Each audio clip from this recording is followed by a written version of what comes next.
La séance est ouverte. La session ordinaire de mars de l'Assemblée nationale de la République démocratique du Congo s'est ouverte lundi 16 mars 2026 à Kinshasa dans un contexte marqué par le défi sécuritaire persistant dans l'est du pays et par des enjeux économiques et diplomatiques majeurs. Dans son discours d'ouverture, le président de l'Assemblée nationale, Aimé Boji Songara, a appelé à l'unité nationale et à un engagement renforcé des institutions pour faire face aux multiples défis auxquels le pays est confronté. L'heure n'est pas aux divisions internes, mais au rassemblement de toutes les forces vives de la nation, a-t-il déclaré devant les députés réunis au Palais du Peuple.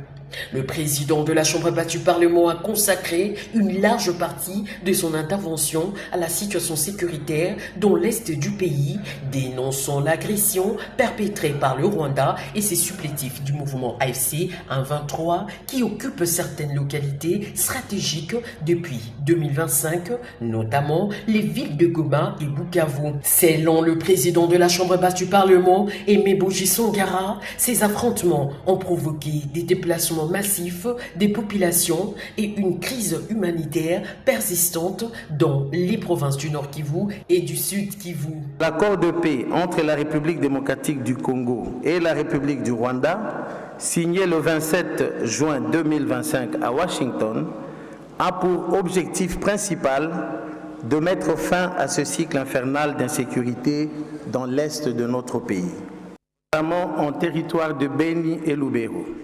Et dans une partie de l'Ituri, les ADF continuent de causer mort et désolation.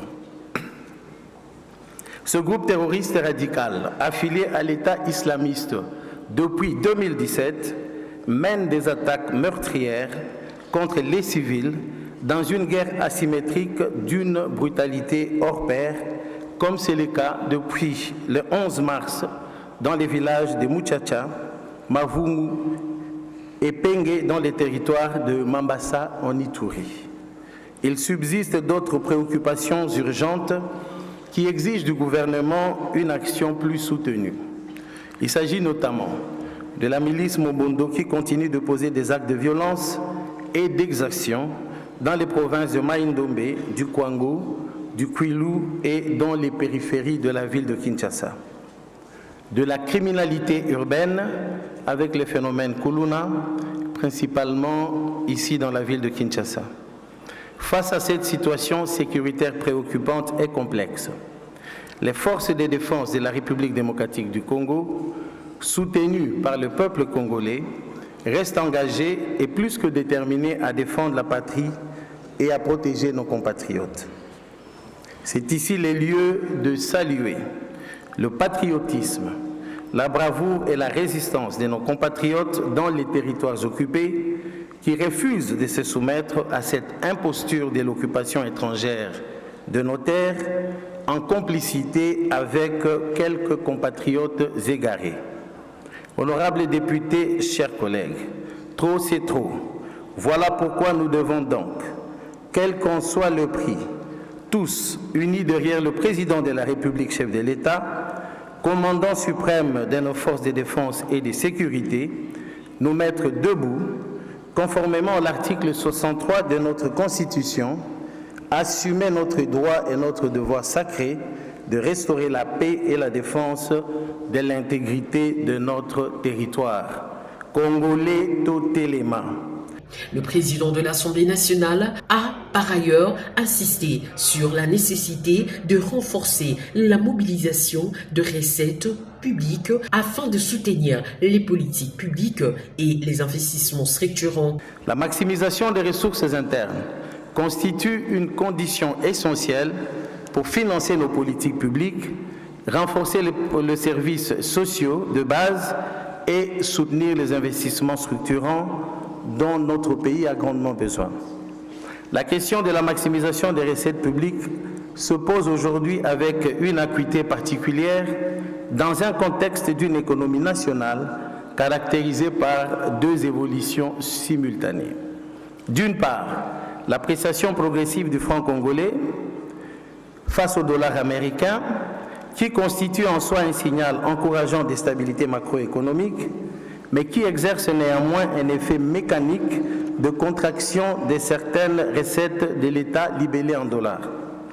D'autre part, l'aménagement temporaire des recettes issues du secteur minier, dont une part importante est rapatriée en dollars américains, impose au gouvernement un effort accru d'adaptation budgétaire. Ce défi intervient paradoxalement au moment où les perspectives du marché international du cobalt, minerai stratégique dont la RDC détient plus de 60% des réserves mondiales, redeviennent favorables à la suite de la politique de rétention des stocks mise en œuvre par le gouvernement depuis plus d'une année pour soutenir les prix. Pour consolider durablement les finances de l'État, il appartient au gouvernement de mettre en œuvre des mécanismes innovants et rigoureux de mobilisation des ressources internes susceptibles de compenser les fluctuations conjoncturelles du secteur extractif. De même, la lutte contre la fraude, l'évasion fiscale, la corruption et les circuits économiques informels doit donc demeurer une priorité constante de l'action publique. L'Assemblée nationale, au travers d'un suivi régulier de l'exécution du budget de l'État et par un contrôle parlementaire efficace, s'acquittera volontiers de sa mission d'accompagner le gouvernement dans ses efforts de maximisation des recettes publiques. Dans cette optique, le gouvernement est convié à soumettre au Parlement le projet de loi des finances rectificative pour l'exercice 2026 afin d'ajuster certaines prévisions budgétaires aux réalités économiques actuelles et aux nouvelles priorités nationales. En conclusion, il a exhorté les députés à faire preuve des responsabilités et des patriotismes afin de répondre aux attentes du peuple congolais. La session ordinaire de mars constitue l'une des principales périodes d'activité parlementaire dans le calendrier institutionnel de la République démocratique du Congo. Elle intervient cette année dans un contexte où les enjeux sécuritaires, économiques et diplomatiques occupent une place centrale dans l'agenda national.